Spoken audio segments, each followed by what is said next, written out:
This episode is sponsored by HP. Most people are not counter-espionage experts, but that won't stop them getting targeted by cyber criminals seeking to extract their secrets. HP understands that approximately 4 in 10 UK businesses have reported cyber breaches in the past 12 months alone. That's why HP business laptops, desktops, and workstations bought directly on HP Store are secure straight out of the box with their endpoint security. No more stressing about dodgy emails or unexplained pop-ups. HP's independently verified Wolf Pro security works alongside your existing security tools to protect your business users and reputation from malware and evolving cyber threats with your first click. You don't need an alias or a secret hideout to stay safe. Just Wolf Pro security working tirelessly to protect your hard work. It's security that's built in, not bolted on. Find out more about how HP can protect your business at hp.com/classified. Podcast listeners benefit from a 10% discount on all business PCs, printers, and accessories using the code TRIC10. Terms and conditions apply.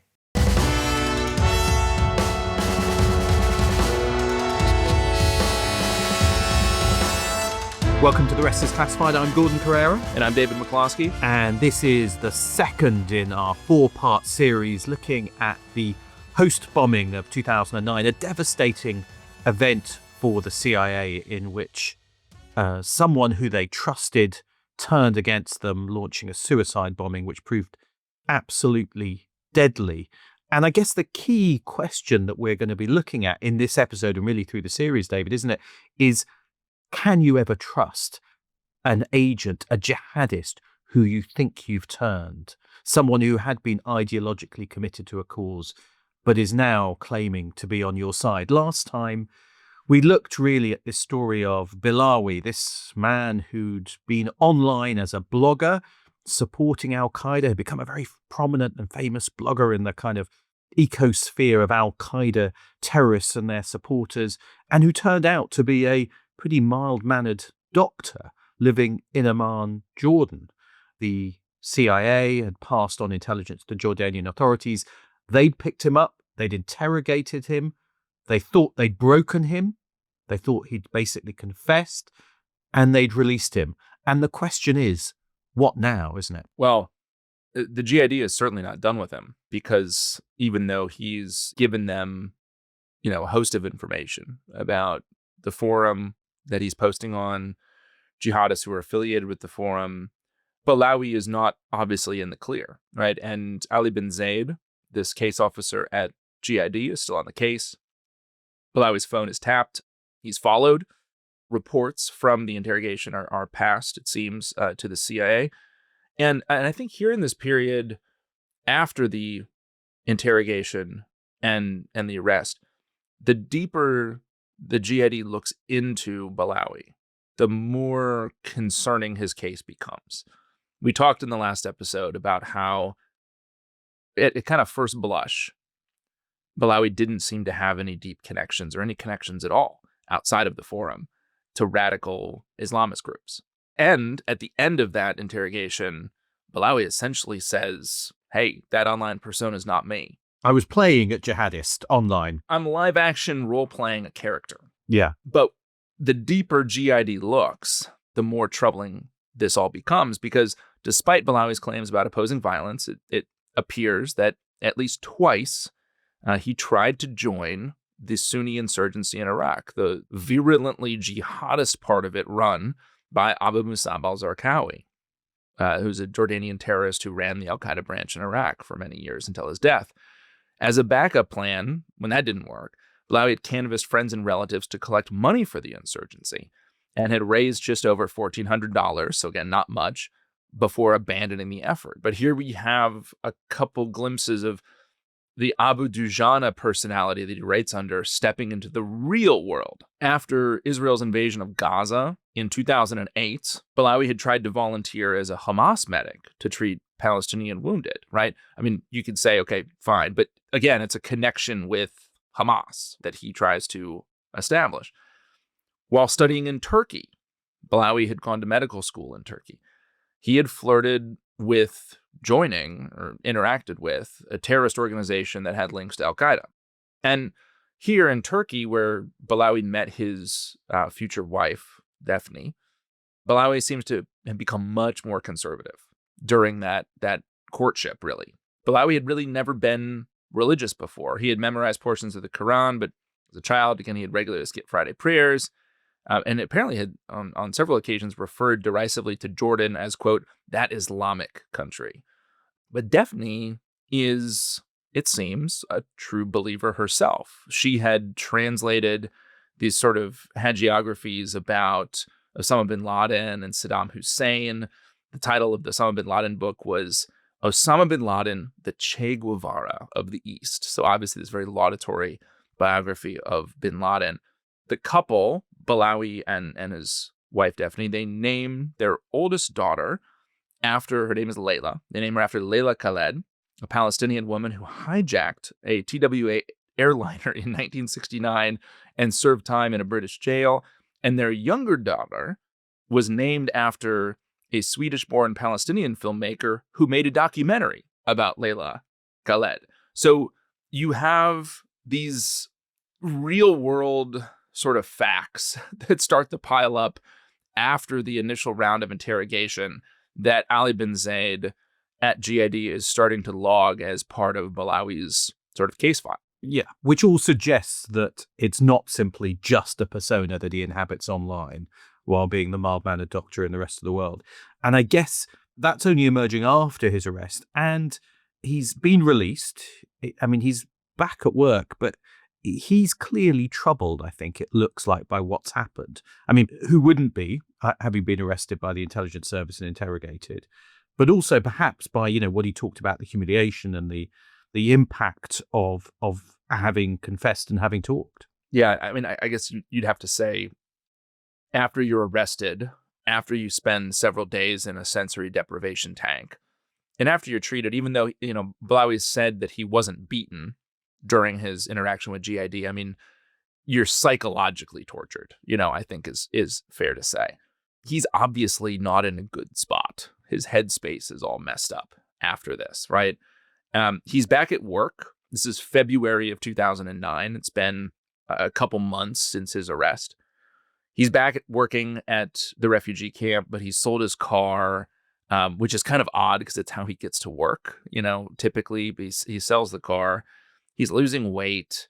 He's disappearing for hours at a time. Seems very distracted. He's praying all the time, asking for God's guidance. And this was not normal prior to the arrest. He's got the two little girls. When their noise becomes too much for him, he kind of runs. Sometimes, Joby Warwick writes in his book, sometimes literally, Balawi would run out of the house and go down to the neighborhood mosque and pray quietly in the prayer room. And we should say he is still in touch with bin Zaid, with the General Intelligence Directorate. That wasn't just, we're going to interrogate you, you're going to confess, we're going to release you. There are now regular conversations where he's going to get picked up, prearranged spots. Zaid's going to kind of come along in his Land Rover, take him to some nice meals, it sounds like, to talk to him, but basically trying to work him as a source, as an agent. This begins, I think, a part of this story that I find to be sort of a fascinating decision, because you could, I guess, say, look, we squeezed all of the intelligence possible out of this guy. We were interrogating him. And now we're just going to watch him to make sure that he doesn't rejoin the forum, or he doesn't actually get in connection with any actual jihadists anywhere. You could just sort of watch him if you're GID. This isn't the choice that the GID makes, right? So Ali bin Zaid really starts to kind of court him in some ways, right? He takes him out to some of these nice meals. Once, apparently, bin Zaid met Balawi and took him out to there's a Safeway grocery store in Amman. Bin Zaid took him there, did shopping, gave Balawi several bags of groceries as gifts. And bin Zaid, I think, in this couple-month period after Balawi's arrest and release, he takes this kind of interesting tack in these conversations where he puffs up the GID and talks about all of these kind of impressive intelligence successes of the GID, about how the GID is, entrapping wannabe jihadists on their way to Iraq. The GID had supplied the targeting information that led to Zarqawi's death in 2006. Kind of an interesting thing to be bragging about because of how lionized Zarqawi was by the Abu Dujana persona. But there's this kind of, I think, attempt to, on the part of bin Zayed, to sort of show Balawi that he might have the opportunity to work with or for a really impressive organization. And the pitch by bin Zayed, I think, is essentially work for your country, and we might be able to put together an interesting sort of operation together. And at some point, bin Zayed floats the idea to Balawi that, if Balawi can help GID track down other terrorists, he would be rewarded financially. There would be a payoff. Now, keep in mind, up to this point, the CIA has been receiving some of these reports. Unclear exactly like how many of them, but the CIA is aware of Balawi at this point. The CIA hasn't met the guy. This is a Jordanian-run operation at this point, where they're sort of sharing the product, probably. I think the financial motivation here probably bears some discussion because, again, hindsight is 2020 here, but you gotta wonder, this guy who's driving around a banged up Ford Escort, who's a refugee doctor, who's made decisions throughout his life to not accrue material wealth, is all of a sudden put in a position where, it seems like the sort of leverage or the benefit he might gain is money for working with the GID. It's also the bin Zayed, floating the idea that effectively help us for the sake of your country, for Jordan, for working with a great intelligence service, and for money. You can see why that might work on a criminal, on someone who is not ideologically motivated. But I do struggle to think why they think it would work on someone who is clearly, deeply, emotionally in his interior life aligned with the jihadist cause. Now, I get the exteriors of him is the kind of not very well off doctor, who's got a family, but you also know he's got this other side to his personality, which is, after all, why you're interested in him. And it does seem surprising to me that they thought it would be that easy to just leverage one side of his personality, if you like, and not the other. But I guess that's what they thought they'd done when they'd broken him to some extent. They thought they'd broken him down and kind of got him to kind of recognize one side of the personality and dispel the other side to some extent. So what happens is that in February, during one of these dinner chats, Balawi suggests that he might travel to the Fatah. Those are the federally administered tribal areas in Pakistan, this kind of strip of mountainous terrain in northwestern Pakistan that runs along the border with Afghanistan. It's the place we talked about in episode 1 that the agency has been sort of pounding in its drone war against Al-Qaeda. And this is where I think the potential value of Balawi starts to come into focus, because he's got contacts in the Fatah through his Abu Dujana persona. Yeah. And he has a credible cover story, right? He's Abu Dujana. He's this sort of widely known jihadist online personality. It's not a cover story. He really is, or he is kind of Abu Dujana, or at least one part of him has been. And he is someone who would have been well known in the jihadist world, a kind of legend in his own way. And he's a doctor. So he has immediate value to Al-Qaeda and the sort of band of associated militants and Taliban types who have congregated in the Fatah, who are always short on qualified doctors. Yeah. And Joby Warwick, in his book Triple Agent, which again I'll just recommend to listeners of this series because it goes so deep into all of the detail on this case. Joby Warwick says the agreement is essentially that Balawi will work on spec, which means they'll give him a little bit of startup cash to get him there, get him started, but he'll get paid when he delivers. So if he delivers intelligence that allows the Jordanians or the agency to eventually take out members of Al-Qaeda or these other militants, he'll get paid. And that's the arrangement that gets worked out between bin Zaid and Balawi. And the agreement is that Balawi will get a few $1,000s, again, as startup cash. There won't be any spy gear or anything like that. They'll set up email accounts that they can communicate through, because him having gear is going to be, if he's caught with that, he's dead. Yeah. And again, produce intel and get paid. And you can see from bin Zaid's perspective why this is appealing and makes some sense. Yeah, you can. Obviously, one of the problems is it's tempting to look at this story in hindsight of what he ends up doing. But at this point, you probably, if you're bin Zaid and the Jordanians, you think, well, what have we got to lose? Yeah, he's expendable, isn't he? He's expendable. If he either gets, rumbled as a spy, who cares? Even if he's not loyal, well, what at this point have we lost? I guess they think maybe we've got it, but I guess you don't need to be totally sure at this point. No, you don't. We talked in the first episode about how the Jordanians are partners with the Americans, but they're also the sort of dependent partner. And in this case, I think this is exactly the sort of thing that the Jordanians would think about as being, and would recognize rightly, as being extremely valuable to us. To the CIA. To the CIA. It's a good offer, isn't it? We've got a guy. Yeah. Now, obviously, it's the kind of thing the Jordanians would want to collect on their own, because the Jordanian monarchy feels existentially threatened by groups like Al-Qaeda.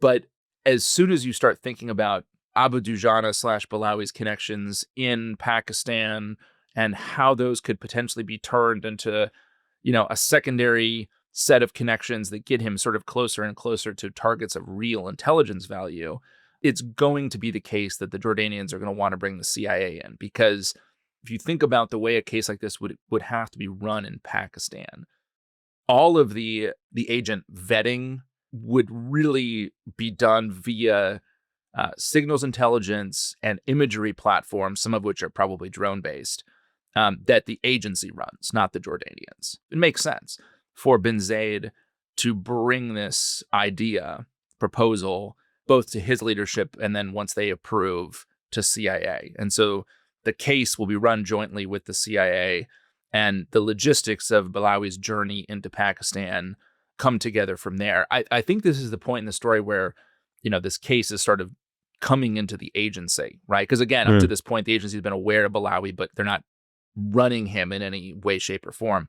At that point in time, even though this is coming into Amman station, this case is going to immediately go into the Counterterrorism Center, CTC. Yeah. Case like this is going to come into CTC. It's not going to come into what at the time was the old NE division, the Near East division. This is going to be a terrorism case. It's cut and dry. No one's going to fight over it.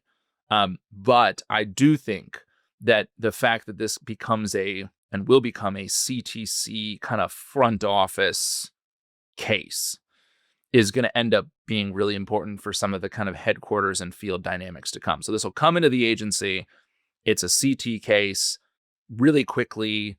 Balawi obviously needs a visa to go to Pakistan. So the CIA and GID draft a letter that invites him to this medical conference in Pakistan.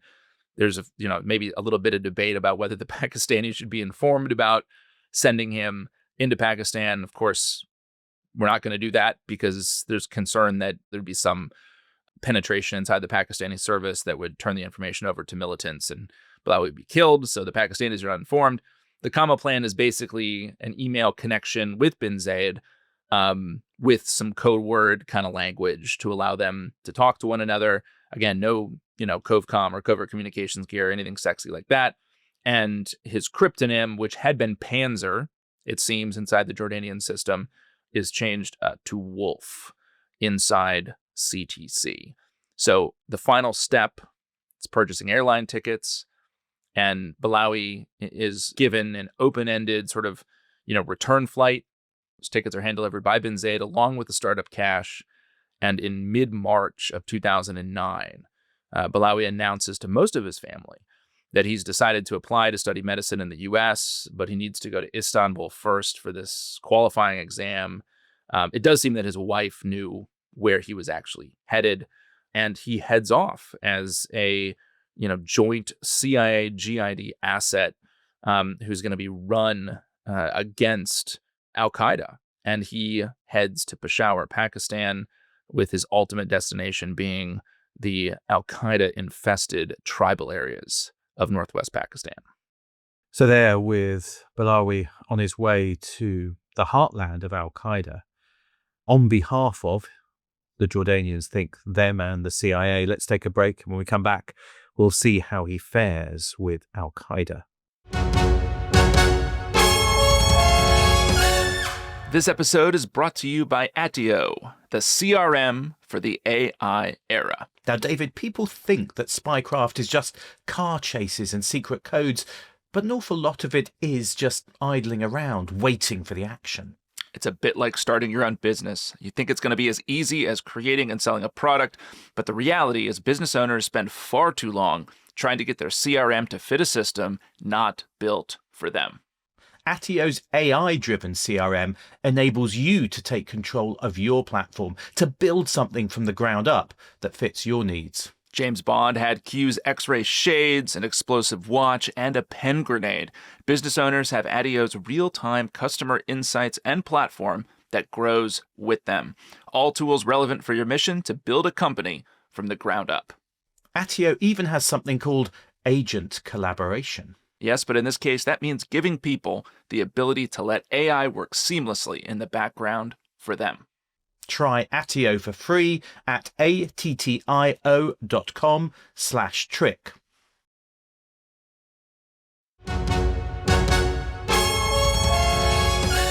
Well, welcome back. We left with Humam al-Balawi on his way to Pakistan on this mission to infiltrate, to get as close as he can to al-Qaeda on behalf of the Jordanians, and behind them, the CIA. And at first, he's going to go quiet, isn't he? Which maybe is not surprising when you've turned up in the tribal areas, the wildlands of Pakistan, which were pretty much out of government control at this point. There's no word from him, which inevitably is going to make people, I think, in Jordan and at, Langley CIA headquarters think, well, they probably called him straight away and he's dead. So Balawi, he's a physician. He's had essentially no training whatsoever in much of any tradecraft. And he doesn't speak any Pashto. So this guy has got, it's a bit of an uphill battle, I think, for him to sort of set up shop there. And, bin Zaid worries, I think rightly, that Balawi has maybe just been killed by the Taliban outright. But then, a few weeks later, bin Zaid gets an email. The text that arrives is in code, but there's a few short phrases that they had agreed upon as a way of sort of verifying that it's actually Balawi, and it translates as essentially, hey, it's Balawi, I'm here. And Balawi has been living in the South Waziristan market town of Wana, living off of the cash that bin Zaid had given him. And Balawi has a list of jihadists he had met online as Abu Dujana, which again, this is a glimpse of the value that he could provide to bin Zaid and the GID, because he's got this roster of people. It's kind of like if all of your social media friends, and not just people who were following you, but people you've interacted with, you've had conversations, you've moderated conversations on these messaging boards, all these people are elsewhere, and you show up and you say, well, I'm that guy. It's an immediate way to get in. Because we know that, MI6 and the CIA were trying to run sources up into the tribal areas and into al-Qaeda. And often, they were trying to do that. And it was hard. The first thing people would be is like, well, who are you? But he can say, I'm Abu Dujana. And he actually is. That's the thing. It's not made up. So he's got this list of, people he can reach out to. And the ops plan that he's worked up with bin Zaid is basically that he'll approach Taliban contacts. He'll use the kind of Abu Dujana persona as the in. But then, of course, the question is, well, why are you here and what value do you provide, right? And the answer is going to be, well, I want to set up medical clinics where I can treat the sick and wounded of the Taliban. And this is extremely valuable to the Taliban and also great cover for wandering around the tribal areas. And the connectivity between Balawi and bin Zaid continues through April and May. Balawi kind of is making these cryptic references to lower level Taliban contacts that he's making. And then in mid-May, Balawi informs bin Zaid that he had accepted an invitation to move in with members of the Pakistani Taliban, the largest insurgent group based in that province of South Waziristan. The Taliban apparently want his doctor skills in a training camp, which again, this is all sort of going to plan. Balawi says, I'm probably going to be watched closely. And we should say the way that Balawi is communicating is he's essentially going to internet cafes. So if he's at a training camp run by the Taliban, he's going to be under a lot more scrutiny. And it makes sense that the communication tempo will drop significantly, right? And, Balawi basically says, you might not hear from me for a while. So May passes, and then June. Again, this is 2009. Still no word from Balawi. And what's happening, and what been able to sort of reconstruct about Balawi in that period, is that he's been invited to meet with a warlord named Beytullah Masood, who's one of the most powerful warlords in the tribal areas, and one of these guys inside the Pakistani Taliban who's got these al-Qaeda sort of connections. Now, Beytullah is basically a gangster, but he, like so many of these militants, is extremely attracted to Balawi because Balawi is a physician. And Beytullah Masood is a diabetic who's not well, who's got leg problems, and he wants a doctor around. So Balawi gets embedded into this kind of social system around Beytullah Masood, where he's actually dining with Masood. But this is the point where I think Balawi basically comes clean and says, I have contacts with Jordanian intelligence because they trust me. But I'm actually like you. I got arrested, interrogated, and tortured by them. They think that they've turned me so that I'll work against you, but I'm actually not, right? So there's a set of conversations he has where he introduces this connection that he's got to Ali bin Zaid and GID. And of course, we don't know, for obvious reasons, exactly the circumstances or what led him to do that.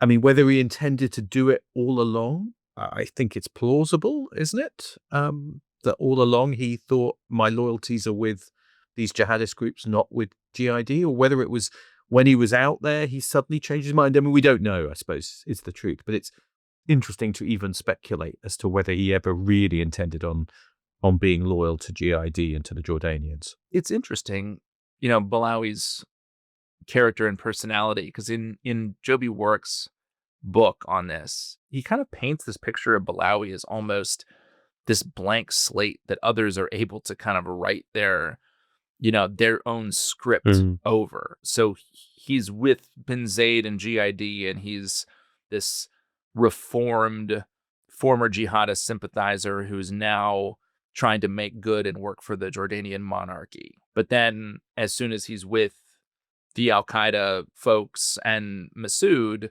well, that identity is sort of wiped and he's Abu Dujana again, but he's in the real world. So he's kind of this blank slate in some ways it does seem like there was this core of sort of radical ideology that had defined him for much of his life and that he was deeply interested in. There's this push and pull, which is why I think it's so hard to get at exactly what he's thinking at this point in time. And it's interesting, isn't it? Because he is coming clean. He is telling them that he's got this link to Jordanian intelligence. Some of, Beytullah Masood, this big Pakistani Taliban leader's entourage, clearly don't trust him, though. And they behead people. They beheaded, I think, the Polish geologist. And, they kill spies out there, don't they? And I mean, if they have any suspicion that his loyalties are still with the Jordanians, they're going to kill him. You could imagine for him, the stresses at this point are pretty intense. And you've got drones flying overhead. You've got all these predators which are flying over these kind of federally administered tribal areas of Pakistan and striking targets, I think, quite near him at various points. I mean, you can see why he's not sleeping well. There's kind of this low buzzing noise that the predators make. The Taliban refer to them as bees because they make that kind of low whine buzzing sound. And apparently, the sound is so constant that Balawi has trouble sleeping. And indeed, that June, there is a real uptick in the number of predator strikes in Waziristan. and there are a couple in the village where Balawi and Masood had been living. And so you get this feel in this period that he's probably thinking, I might get ritualistically executed by my hosts, or I might be killed in an American drone strike. This is a pretty rough wake-up call from his life in Jordan, right? Because he's living with this guy who's personally conducted beheadings, who's got a $5 million bounty on his head. And you kind of get this feel of like the sort of court of Beytullah Masood is like Jabba's palace in Return of the Jedi, where you've got all these like unsavory, freakish characters around. And I think we've been talking about the trust in Balawi as trust from the standpoint of the Jordanian GID and the CIA. But here, Beytullah Masood and the Pakistani Taliban guys, they're asking the same questions. Can we really trust this guy? Yeah, can you trust a guy who you know has been in contact with Jordanian intelligence? Now, this is the bit that is really fascinating, isn't it? Is that they are actually going to come up with their own plan to test him, to test whether he really is who he says he is and whether he really does have a link which can stretch through Jordanian intelligence all the way to the CIA. And I mean, it is a kind of wild plan, isn't it? Because the idea is that he's going to use his contacts to give the details of where Beytullah Masood might be in order for the CIA to order a missile attack on Masood. But of course, the target wouldn't be real and he wouldn't be there. I mean, it's a kind of wild, interesting plan to put him to the test, which shows they only half trusted him, if that. Here's my caveat on this story. I don't think that it ever happened. So it's, again, Joby Warwick references this story in his book and says basically Beytullah Masood's idea to test this linkage between Balawi and GID and eventually CIA was to send word that Beytullah himself would be traveling in a certain district at a certain time in a certain car. All the details about the car and the route would match the description given to the CIA by Balawi. There would be a drone strike called in, and the Taliban lore is that this actually happens, and that a driver, this sort of hapless driver, who I guess later Beytullah says consented to be sacrificed in this plan, yeah, which seems pretty would wild. be killed instead of Masood, but it would allow the Taliban, it would allow Masood to test, Balawi's connections, right? If he's actually able to talk to Western intelligence or to Jordanian intelligence. And Joby Warwick is clear about this in his book. This was never reported in the press at the time, and it has never been confirmed by the CIA. And I've got to tell you, I think it's made up. Made up by the Pakistani Taliban to show how smart they are, basically. To show how smart they are, and to explain how they vetted Balawi in the sexiest possible way.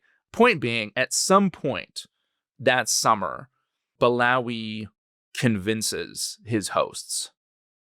They still have some suspicions, but that he's working for them. Now, on the 5th of August, Beytullah is killed in a drone strike while he sleeps on the roof of his father-in-law's compound. This is not done on the basis of Balawi's intel, but importantly, his sort of benefactor, Balawi's benefactor, is dead on the 5th of August, right? Now, simultaneously, CIA Director Leon Panetta, who is Obama's CIA director and who is a very earthy sort of walnut farmer from Northern California. He's an experienced Washington hand. Experienced Washington hand. He'd been Bill Clinton's chief of staff, I believe, and was a real bureaucratic knife fighter. Now, Panetta goes at that summer, 2009, he goes to President Obama, and basically he wants more resources for the drone program, and he wants to ramp up even more this sort of air war against Al-Qaeda. Now, let's go back to what's going on in Jordan, because Balawi has had this extremely tense summer where he is living under the buzz of drones, sensing that the other, denizens of the Jabba's palace out there are sharpening their knives for him. But he's been quiet all summer, right? Ali bin Zaid has no email from him. There's nothing from other sources, because remember, the CIA isn't on the case. So at this point, there's a whole host of other SIGINT gathering capabilities and imagery where you you'd be thinking, well, is there anything to prove that this guy is actually still alive? And there's nothing until August. But then in late August of 2009, Balawi resurfaces and he sends an email to Ali bin Zaid saying he has a gift for him. And this gift is a few seconds of very low quality video that shows a small gathering of men in traditional Pashtun dress. They're talking in this kind of dimly lit room. Balawi's in the foreground of the video. Seated beside him is this sort of guy with a thick, dark beard. He's in probably his early 40s. This guy is doing most of the talking. And the analysts in the Counterterrorism Center recognize this guy with the dark beard, but no one has seen him in 8 years. And his name is Atiya Abdulrahman, and he is one of the closest associates of Osama bin Laden who is known to be alive. That is a big deal, because this is a guy who I think had escaped with bin Laden, in this famous escape after 9/11, and is known to be close to bin Laden, the leadership, a kind of, strategic thinker. So that video must just have, set Langley on fire in terms of how significant it is, because it's suggesting the Jordanians have got an agent who is right by one of Al-Qaeda's top people. Yeah. And, the CIA runs checks on the video, of course, to determine if it's real. And yes, it's real. The video is briefed. At the time, I think they were meeting 3 times weekly. There were these afternoon CT meetings, counterterrorism meetings on the 7th floor in the director's conference room. And I remember anytime you'd be up there, even just tangentially going to some other office, there were always these, gaggles of people outside of the director's conference room up on the 7th floor waiting for that afternoon CT meeting. And this is the point in our story where, we sort of come back to this idea of don't fall in love with your agent, because here we have a guy who, in a very short period of time, seems to have developed real deal access inside the upper echelons of Al-Qaeda.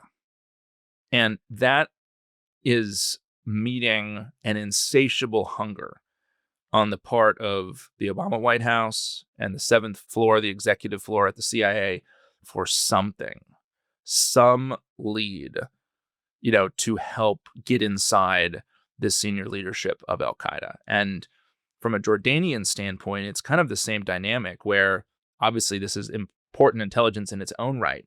But Ali bin Zaid writes to Balawi in one of his emails from Amman, he says, "You have lifted our heads. You have lifted our heads in front of the Americans." And I think it shows some of the dynamics at play here from Ali bin Zaid's perspective, which is this is the kind of case, if you're a 34-year-old GID case officer, that could make your career. This is the kind of thing, if it works, the service will be talking about this for decades. For years. Yeah. And you'll be the one who had the idea and who ran this guy and worked with the Americans to get it done. And oh, by the way, demonstrated the service's extreme value to the CIA. I mean, the video is such an interesting move to supply that video. I mean, it does raise some questions for me about how he could have convinced people that he filmed it covertly or overtly and then been able to, why would you be filming at something with Al-Qaeda leaders? I mean, I guess the video is grainy and it looks like, but it's still, I don't know, maybe I'm all hindsight, but I still feel to me that the ability to produce, because it's the video which is so powerful, but also that's the key bit of evidence which would make me go, hang on, I don't know. But, he's going to start producing more intelligence, isn't he? The flow is going to begin. The video establishes the credibility. Then he starts sending back more and more information about what's going on around him, a kind of steady flow. In most really big cases, there would be a push and a pull between the case officers, the people who are trying to run the asset, and the counterintelligence people.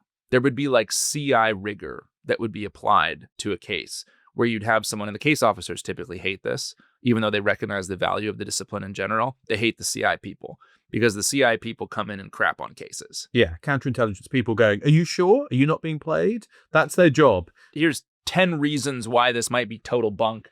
why he might be manipulating us, why he might be making stuff up, why he might be a double, all this kind of stuff. At this period, I think it's safe to say that most big CT cases were not undergoing CI reviews. And it is interesting, it's worth saying this, that kind of CI counterintelligence review is the kind of thing you do in a Cold War case. It's the kind of thing we talked about with Oleg Gordievsky or something like that. Is he being dangled in front of us, when in fact he's still working for the KGB? It's that kind of questioning you go through, and which they'd learnt in the Cold War to do with cases against the Soviet Union or its allies. But now, I guess, in the CT counterterrorism world, it's different. I mean, it always felt like when you talk to people from this world, it was faster, slightly dirtier, slightly looser. The checking was less. You didn't think that these groups like Al-Qaeda could do something like, dangle and run double agents. And so it just feels like the kind of discipline of counterintelligence hadn't yet been transferred into the counterterrorism world, because it's too fast as well. You're kind of churning through agents and intelligence at a much different rate than the kind of slow production of cases and careful kind of Cold War espionage. Yeah. I think the CTC management perspective was these are the kind of cases where if we slow them down and undergo, a full CI review, there won't be any cases, there won't be any intel, and people are going to die, right? Because we won't stop plots. Like I think that was the logic. But we should say, even though there wasn't like a formal CI review done on the case, there was asset validation that was being done. Yeah. And, some of that is Balawi, because he's in this medical role, when there are drone strikes, he's oftentimes called to treat victims. And so he gives very accurate damage assessments back to bin Zaid of what he saw when these drone strikes happen. And the CIA can verify those damage assessments with their own drone imagery, right? Because after the strike would happen, there'd be more predators that are watching. And so his reporting is spot on. He is also, as he's communicating to bin Zaid, he's doing this from internet cafes and things like that. The agency can see that he's co-located or close to targets of interest. And that, I think, in the minds of the agency, the Jordanians, suggests that, okay, he's actually with the people he says he's with. It's not like there's no validation done. Apparently, also, Balawi's reports help the agency do some targeting. And Joby Warwick, in his book, cites sources claiming that maybe 5 Taliban soldiers were killed as a result of Balawi's accounts back. So it's not that there is validation. There's validation, going on. So you can see why that is going to impress the Jordanians and, I guess, the Americans as well, who are getting deeper and deeper involved in this case. We're getting more and more interested in it, although kind of still one step remote at this point. Through that summer of 2009, it's Ali bin Zaid coordinating with Balawi. But as we said, there's an Amman Station case officer who is involved as well. Again, it's a joint case. And this guy's name is Darren Labonte. I think it's worth kind of briefly setting him up because he's going to be another key personality in the Balawi case.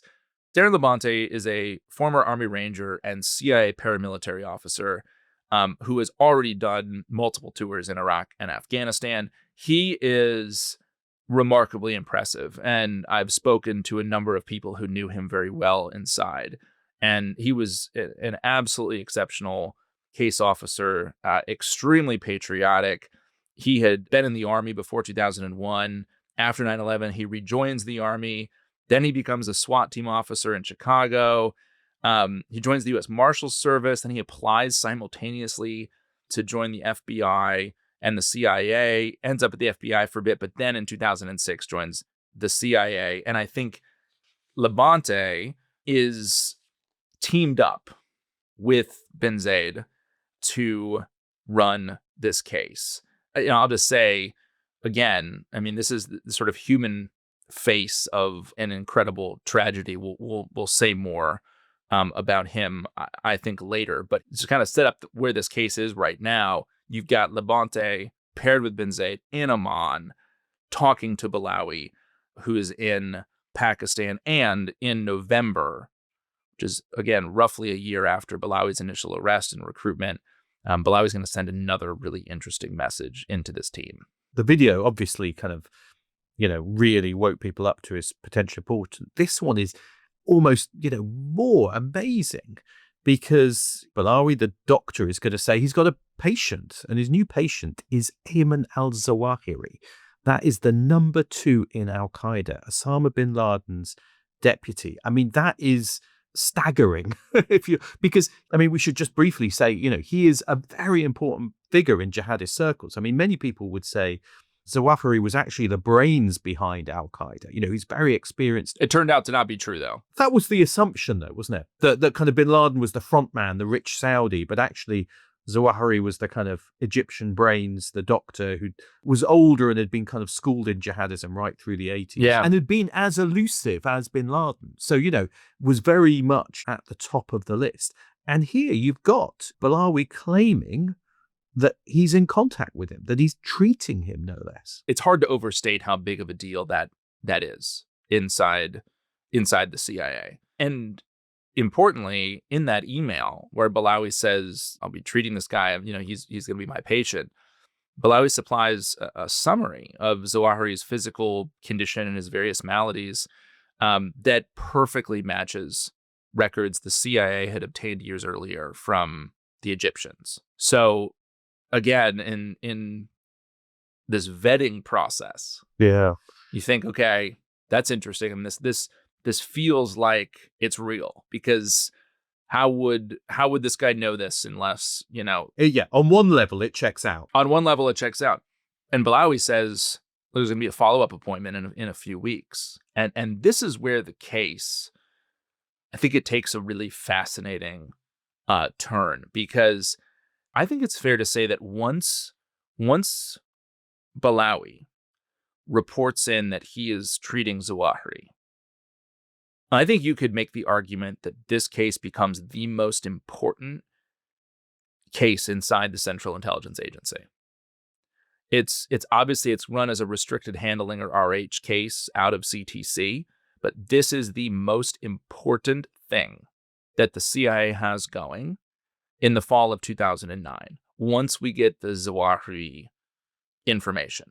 If you're Leon Panetta, this is exactly the kind of interesting, juicy morsel that you'd want to bring to Obama. And Panetta says, look, if CIA can meet Balawi, we might be able to, of course, vet him, but also train him for a role and give him appropriate tech so that he can communicate with us, and so that we can get geo coordinates for where Zawahiri is. And the reason I mention this case being briefed to Obama is because usually, again, outside of maybe a covert action setting, when you're just talking about the gathering of foreign intelligence, it's pretty abnormal to brief the president before an asset meeting. You tell him what you get out of the asset meeting. It's not necessarily the wrong move, but again, what it does is it creates expectation,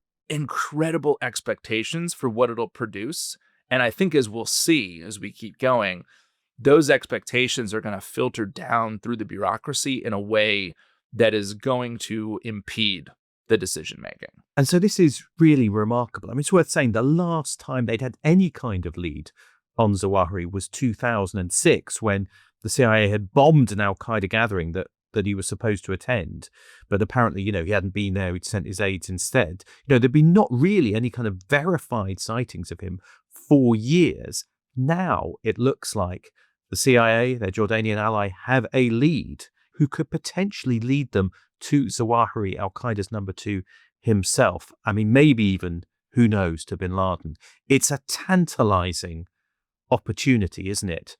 But as we'll see, it's going to lead to disaster. But of course, Gordon, for those who don't want to wait, go and join the Declassified Club at therestisclassified.com, where you can get early access to all of our series, our bonus club episodes, and we would strongly encourage everyone to get tickets for our first ever Rest is Classified live show, which is going to take place on the 31st of January at the South Bank Centre in London.